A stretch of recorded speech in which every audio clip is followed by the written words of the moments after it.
Hello everyone, welcome back to my channel. In the last video, we started organic reaction mechanism and had a brief introduction about the topic. We also started reaction intermediates and looked into carbocations. So in this part, we'll be discussing cyclopropyl methyl carbocation, that is CPM, and look into why it is very stable and also the formation of carbocations. So before starting CPM, let's have an example. So if you're given this question, then you have to calculate the stability of these two carbocations. How would you like determine the stability, right? So अगर पहले example में देखा जाए A, तो उसमें देखो यहाँ 3 alpha H, यहाँ 2 अल्फा H और यहाँ भी 2 अल्फा H. टोटल कितना हो गया 7 alpha hydrogens, right. In the second one we have 1 alpha hydrogen, only 1 alpha hydrogen. So according to this hyperconjugation, we can say that yes, A is more stable than B, right? But this is completely incorrect. The correct answer is A is very less than B. B is very stable than A. So क्या reason है इसके पीछे? What is the reason behind that? We are going to study. So अगर orbital diagram बनाया जाए CPM का, so it is something like this. Here we have a vacant p orbital. This is the vacant p orbital of the carbocation. और अगर बात की जाए cyclopropane ring की, तो हमें पता है अंदर बॉन्ड एंगल कितना है 60 डिग्रीज, ठीक है. लेकिन अगर ये sp3 हाइब्रिडाइज्ड कार्बन है तो बॉन्ड एंगल कितना होना चाहिए 109 डिग्रीज 28 मिनट्स. सो ऑब्वियस बात यहाँ पर एंगल स्ट्रेन है, काफ़ी ज़्यादा एंगल स्ट्रेन है. तो उस एंगल स्ट्रेन को कम करने के लिए जो इसके ऑर्बिटल के बॉन्ड्स होते हैं वो बाहर की तरफ बेंड करते हैं, ठीक है. जब ये बाहर बेंड करते हैं तो ये हमारे क्या हो गए बेंट ऑर्बिटल्स. जब ये बाहर की तरफ बेंड करते हैं तो ये काफ़ी क्लोज आते हैं इस वेकेंट पी के और यहाँ इलेक्ट्रॉन डेंसिटी को डोनेट करते हैं इसमें ताकि इसको स्टेबलाइज कर पाए, ठीक है. ये तो एक ब्रीफ आइडिया हो गया, I mean why it is very stable, right. अब जाते हैं कि प्रॉपर डिटेल्ड मैकेनिज्म के अंदर कि किस तरह ये काम करता है. अगर हम सिर्फ साइक्लोप्रोपेन की बात करें, और हमने ऐसा बना दिया साइक्लोप्रोपेन,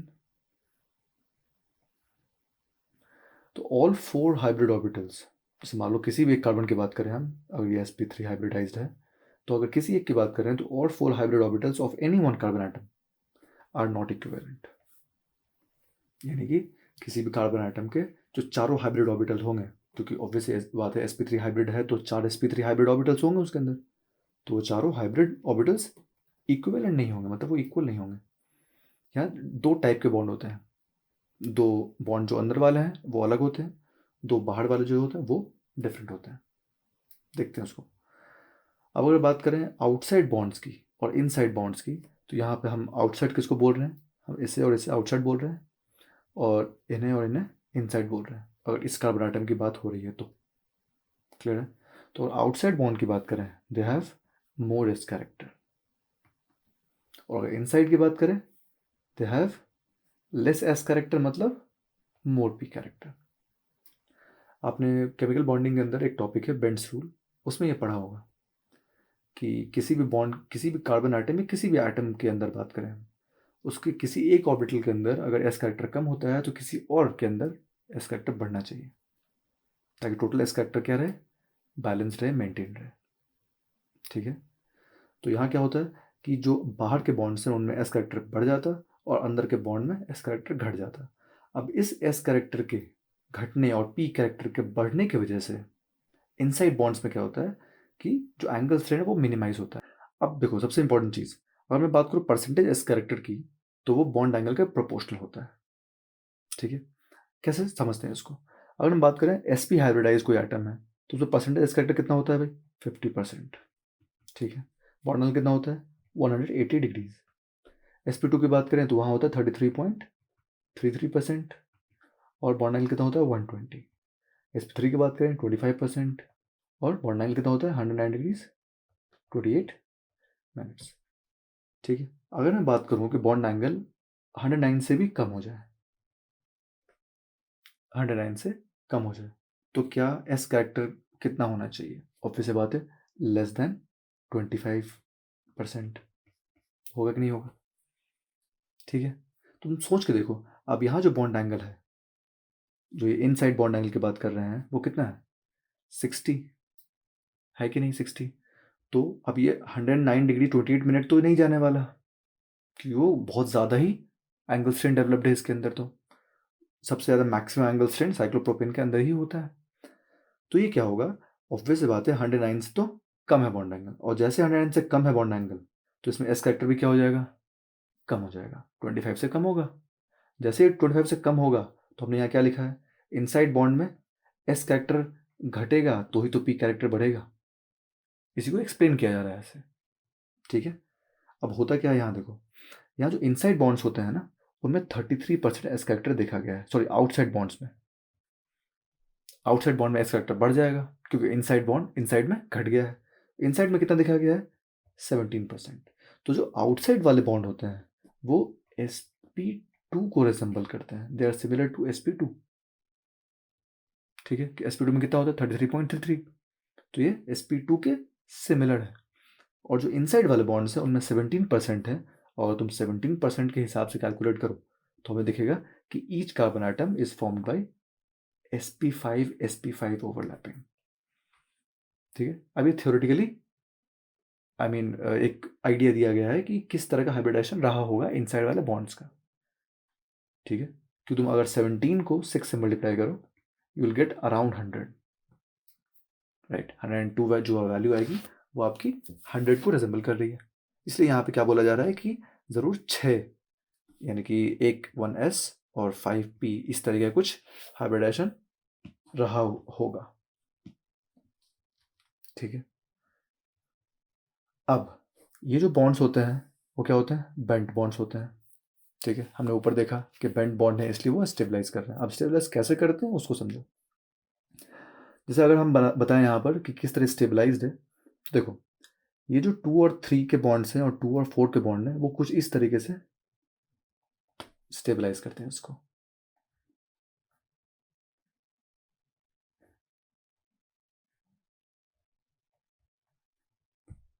और अगर ये गया तो ये क्या बन जाएगा?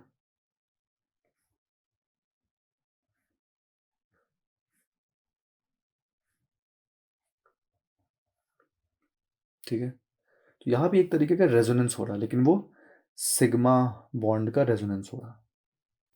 अब देखो यहाँ जो रेजोनेंस होता है वो किस तरह का होता है? It is called bent bond resonance, या फिर इसे सिग्मा बॉन्ड रेजोनेंस भी बोलते हैं। क्योंकि सिग्मा बॉन्ड से रेजोनेंस होता है तो उसे क्या बोलते हैं? Sigma bond resonance. अब इसकी जो स्टेबिलिटी होती है ये बेंजाइल कार्बोकेटाइन से भी ज़्यादा होती है। इवन ये ट्राईफिनाइल कार्बोकेटाइन जो होता है उससे भी ज़्यादा स्टेबल होता है। ठीक है, तो ये इससे ज़्यादा स्टेबल है। अब एग्जांपल देखिए कुछ।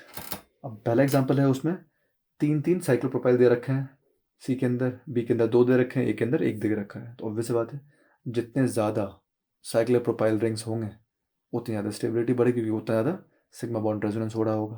तो हम क्या बोलेंगे इसको? इस तरह हो जाएगी स्टेबिलिटी, क्योंकि यहाँ 3 है, 1 2 और 3, यहाँ सिर्फ 2 है, यहाँ सिर्फ 1 है। नेक्स्ट बात करें। अब इस क्वेश्चन में जो ओरिजिनल क्वेश्चन है उसमें ये पूछा गया है कि मैक्सिमम हाफ लाइफ, या फिर अगर पूछा जाए आपसे ऑर्डर ऑफ स्टेबिलिटी। ठीक है, तो कैसे निकालेंगे? अब देखो, अगर हाफ लाइफ पूछ दिया तो स्टेबिलिटी ऑर्डर के प्रोपोर्शनल है, जितना ज़्यादा हाफ लाइफ है उतना ज़्यादा वो स्टेबल होगा, वाइस वर्सा। तो देखो यहाँ, अगर मैं बात करूँ इन चारों में कंपेयर करूँ कि स्टेबिलिटी ऑर्डर, ठीक है, तो ये जो हमारा कार्बोकेटायन है पहला, इसे मैं ए बोल दूँ, इसे मैं बी बोल दूँ, इसे मैं सी बोल दूँ, और इसे डी बोल दूँ। तो जो हमारा पहला कार्बोकेटायन है उसके अंदर हमारा क्या है? 3 साइक्लोप्रोपाइल रिंग्स हैं। ठीक है, जिसकी वजह से सिग्मा बॉन्ड रेजोनेंस होगा। बी के अंदर क्या है हमारा? यहाँ तो प्योर रेजोनेंस होगा, तीनों फिनाइल रिंग्स है। सी में क्या होगा? 3 अल्फा हाइड्रोजन्स हैं, कहाँ कहाँ? 1 2 और 3। और डी में क्या है हमारे पास? 9 अल्फा हाइड्रोजन्स। तो अगर आप लॉजिकली सोचो तो आप बी को सबसे ज़्यादा स्टेबल मानोगे, but A is the most stable carbocation because of this sigma bond resonance, bent bond resonance. ठीक, बी के अंदर क्या है कि स्टैटिक हिंड्रेंस की वजह से रेजोनेंस उतना ज़्यादा स्टेबलाइजिंग फैक्टर नहीं बनेगा। ठीक है, तो हम क्या बोलेंगे यहाँ, A is the most stable due to sigma bond resonance. CPM की हाई स्टेबिलिटी की वजह से ए इज़ मोर स्टेबल। अब बात करें देन बी, क्योंकि बी में सिर्फ क्या हो रहा है, रेजोनेंस। देन बात करेंगे हम डी की, देन बात करेंगे सी की, क्योंकि डी और सी के अंदर क्या है, हाइपर कॉन्जुगेशन से हम निकाल सकते हैं कि एक में 9 है, एक में 1 है, सॉरी 3 है, तो क्या बोलेंगे, जहाँ 9 है वहाँ पे ज़्यादा स्टेबिलिटी होगी। एक स्पेशल एग्जांपल देखें, this is very very stable carbocation, one of the most stable carbocations. अब रीज़न क्या है इसका, रीज़न ये है कि अब देखो, जो अगर सेंट्रल रिंग की बात करो आप, अगर इसकी बात करें तो यहाँ ये क्या है, हमारा एरोमेटिक सिस्टम है। ठीक है, अब एरोमेटिक सिस्टम है तो ऑब्वियस बात यहाँ रेजोनेंस होगा।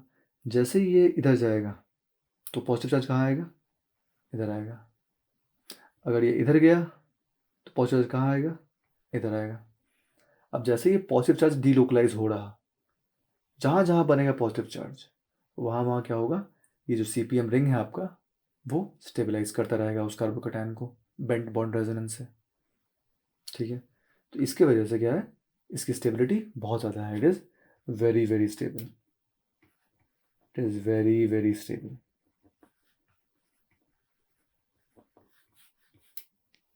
क्लियर है। अब एक जनरल स्टेबिलिटी ऑर्डर देखते हैं हम कार्बोकेटायंस की। ऐसा नहीं है कि बिल्कुल ऐसा ही फॉलो होगा, बट इसके बीच में बहुत सारे ग्रुप्स आ सकते हैं, सब्स्टिट्यूएंट लगा दीजिए तो चीज़ें बदल जाएंगी, लेकिन एक जनरल ऑर्डर की बात करें तो ये इस तरह लिख सकते हैं आप। सबसे पहले हमारा क्या आता है, 3 साइक्लोप्रोपाइल रिंग्स, देन हमारा 2, देन 1, उसके बाद हमारा ट्राइफिनाइल रिंग जिसमें 3 फिनाइल रिंग से रेजोनेंस मिल रहा, देन हमारा 2 फिनाइल रिंग्स। अब यहाँ पर एक डिफरेंस है कि जो हमारा 9 अल्फा हाइड्रोजन वाला कार्बोकेटायन है वो मोर स्टेबल है as compare to benzyl carbocation. ठीक है, क्योंकि यहाँ पर जो हाइपर कॉन्जुगेशन का इफेक्ट है वो काफ़ी डोमिनेंट है एज कम्पेयर टू रेजोनेंस। ठीक है, और अगर बात करें बेंजाइल की और अलाइल की, तो यहाँ ऑलमोस्ट सिमिलर ही बोला जाएगा। अगर आप किसी स्टैंडर्ड टेक्स्ट बुक देखेंगे तो उसमें ऑलमोस्ट सिमिलर होती है इनकी स्टेबिलिटी। अब ऐसा क्यों होता है, क्योंकि जो हमारा अलाइलिक कार्बोकेटायन है उसका अगर आप रेजोनेटिक स्ट्रक्चर बनाओगे तो वो इक्विवेलेंट आएगा, और हमें पता है इक्विवेलेंट रेजोनेटिक स्ट्रक्चर्स काफ़ी स्टेबल होते हैं, काफ़ी ज़्यादा स्टेबल होते हैं। इवन तो वहाँ 2 ही आरएस बनेंगे, बट वो बेंजाइल से compete कर सकता है। नेक्स्ट बात करें तो हमारा आएगा 2 डिग्री, नेक्स्ट आएगा प्राइमरी, देन मिथाइल।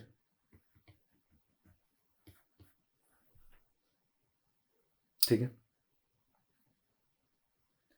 अब बात करते हैं फॉर्मेशन ऑफ कार्बोकेटायंस की। कार्बोकेटायन 2 तरीके से फॉर्म हो सकता है। पहला तरीका है हेटेरोलिटिक बॉन्ड क्लीवेज। हमने पहले देखा था जब बॉन्ड क्लीवेज पढ़ा था कि बॉन्ड क्लीवेज 2 तरीके से हो सकता है, होमोलिटिक एंड हेटेरोलिटिक। होमोलिटिक में क्या होता है, जितने भी बॉन्ड्स होते हैं 2 आइटम्स के बीच में वो इक्वली डिस्ट्रीब्यूट होते हैं दोनों आइटम्स पे। लेकिन हेटेरोलिटिक में क्या होता है कि based on the difference of electronegativity वो हाईली इलेक्ट्रोनेगेटिव आइटम के पास शिफ्ट करते हैं। ठीक है, अब यहाँ पे लिविंग ग्रुप भी बोल सकते हैं आप। तो यहाँ क्या होता है कि Cl जो हमारा हाईली इलेक्ट्रोनेगेटिव आइटम है, ये जो दोनों इलेक्ट्रॉन्स हैं वो Cl की तरफ शिफ्ट होंगे और ये क्या बन जाएगा, यहाँ पर कार्बोकेटायन बन जाएगा। अब ये कार्बोकेटायन बनने के बाद कौन सा रिएक्शन फॉलो करेगा, SN1 जाएगा या E1 जाएगा, वो डिपेंड करता है कि जो हमारा रिएजेंट दिया है वो रिएजेंट अच्छा न्यूक्लियोफाइल है या फिर अच्छा बेस। तो उससे जब हम आएंगे सब्स्टिट्यूशन एलिमिनेशन के अंदर तो वहाँ बात करेंगे उनकी। नेक्स्ट बात करें, यहाँ OH दिया हुआ है, अगर आपने यहाँ एसिड डाल दिया तो क्या होगा, इस पर अटैक करेगा, एसिड बेस रिएक्शन बहुत फास्ट है। फिर क्या होगा, ये OH2 बनेगा, O पे क्या आएगा, प्लस चार्ज। अब ये यहाँ से बाहर निकलेगा एज ए लिविंग ग्रुप, फिर क्या बनेगा यहाँ पर, पॉजिटिव चार्ज। ठीक है, नेक्स्ट बात करें, अगर ईथर ले लिया आपने तो ईथर में भी अगर आपने डाल दिया H+ तो इस पर अटैक करेगा, क्या बन जाएगा, OH+। ठीक है, अब ये इस तरफ शिफ्ट करेगा तो यहाँ क्या बन जाएगा, हमारा कार्बोकेटायन प्लस CH3OH। इनका डिटेल मैकेनिज्म हम जब पढ़ेंगे सब्स्टिट्यूशन एलिमिनेशन तो वहाँ पर देखेंगे। बस ये फॉर्म कैसे होते हैं बस वो देखना है आपको। कि किस तरह से हेटेरोलिटिक बॉन्ड क्लीवेज हो रहा है। यहाँ CO का बॉन्ड टूट रहा, ऊपर भी CO का बॉन्ड टूट रहा, और इसके ऊपर CL का बॉन्ड टूट रहा। नेक्स्ट बात करें addition of electrophile to any unsaturated compound, यानी किसी डबल बॉन्ड या फिर ट्रिपल बॉन्ड कंटेनिंग कंपाउंड में अगर आप किसी इलेक्ट्रोफाइल को ऐड कर दें तो भी हमारा कार्बोकेटाइन का फॉर्मेशन होता है। अब यहाँ पे पहला एग्जांपल यह है, एल्कीन का रिएक्शन कराया है HX के साथ। अब HX में क्या है, आपको H+ है और X- है, तो ये जो डबल बॉन्ड है हाई इलेक्ट्रॉन डेंसिटी वो अटैक करेगा किस पे, H+ पे, तो क्या हो जाएगा, यहाँ बन जाएगा हमारा प्लस चार्ज और यहाँ क्या हो जाएगा H। ठीक है, ये बन गया हमारा कार्बोकेटाइन। इसे हम क्या बोलते हैं, electrophilic addition of alkenes. Next बात करें, अब यहाँ ट्रिपल बॉन्ड है तो यहाँ भी सेम चीज़, यहाँ हमारा एक डबल बॉन्ड जाकर अटैक कर देगा इस पर, क्या बन जाएगा यहाँ पर प्लस चार्ज, और यहाँ क्या आ जाएगा हाइड्रोजन। एक हाइड्रोजन ऑलरेडी प्रेजेंट था, एक और हाइड्रोजन आ गया। नेक्स्ट बात करें, अगर किसी बेंजीन से आपने इलेक्ट्रोफाइल जोड़ दिया तो इस पर अटैक करेगा, यहाँ क्या बन जाएगा प्लस चार्ज और इलेक्ट्रोफाइल जुड़ जाएगा। इसे हम क्या बोलते हैं, इसे हम सिग्मा कॉम्प्लेक्स बोल सकते हैं, इसे हम अरीनिमाइन बोल सकते हैं। और इसके बाद हमारा क्या होगा, इलेक्ट्रोफिलिक एरोमेटिक सब्स्टिट्यूशन, यानी हमारा जो भी बेस है वो H को एब्स्ट्रैक्ट करेगा और हमारा फिर से एरोमेटिसिटी का रीगेन हो जाएगा। तो ये तो हम रिएक्शन मैकेनिज्म में प्रॉपर्ली आगे देखेंगे, बट फॉर्म कैसे हुआ कार्बोकेटाइन वो हमने देखा, इलेक्ट्रोफाइल ऐड हुआ तो फॉर्म हो सकता है, या फिर हमारा लीविंग ग्रुप लीव करके बॉन्ड क्लीवेज से फॉर्म हो सकता है।